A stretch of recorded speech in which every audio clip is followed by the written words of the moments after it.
Joseph రావణ్ను 15 రోజుల custody కోరుతూ గన్నవరం కోర్టులో పోలీసులు మరో పిటిషన్ దాఖలు చేశారు. గతంలో వారం రోజుల కస్టడీ కోరిన పోలీసులు ఇప్పుడు ఆ పిటిషన్ను ఉపసంహరించుకున్నారు. ప్రస్తుతం రిమాండ్ ఖైదీగా జోసెఫ్ రావణ్ ఉన్నారు.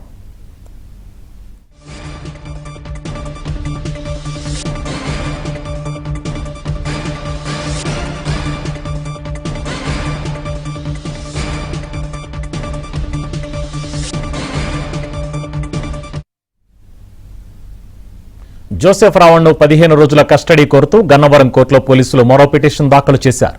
గతంలో వారం రోజుల కస్టడీ కోరిన పోలీసులు ఇప్పుడు ఆ పిటిషన్ను ఉపసంహరించుకున్నారు.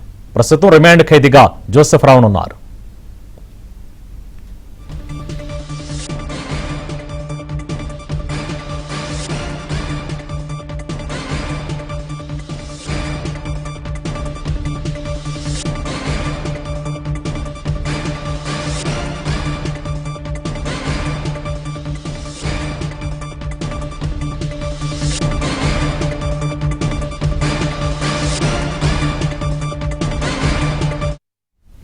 జోసెఫ్ రావణ్ను 15 రోజుల కస్టడీ కోరుతూ గన్నవరం కోర్టులో పోలీసులు మరో పిటిషన్ దాఖలు చేశారు.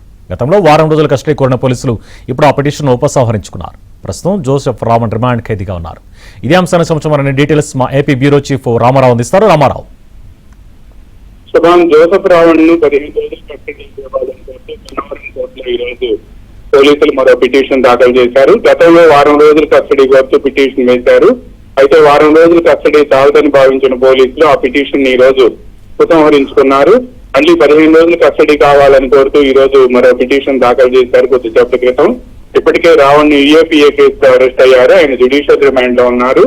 ఆయనకి సంబంధించిన విచారణ సందర్భంగా పోలీసులు కస్టడీ కోరుతూ 15 రోజులు కావాలని కోరుతూ పిటిషన్ వేశారు. వాళ్ళు అందులో పేర్కొన్నది ఏంటంటే ఆయన చెప్పే విషయాల ఆధారంగా ఆయన ఇక్కడి నుంచి ఛత్తీస్గఢ్ కానీ లేకపోతే బెంగళూరు కానీ లేకపోతే వేరే ప్రాంతాలకు తీసుకువెళ్లాలంటే ప్రయాణం కోసమే వారం రోజుల సమయం పోతుంది, ఇక విచారించే సమయం ఉండదు. కాబట్టి అందువలన కస్టడీ పొడిగింపును 15 రోజులు కావాలని కోరుతూ మరో పిటిషన్ దాఖలు చేశాము అని చెప్పి పోలీసులు చెబుతున్నారు.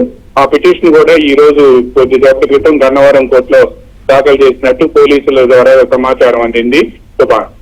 Right, thank you Ramarao.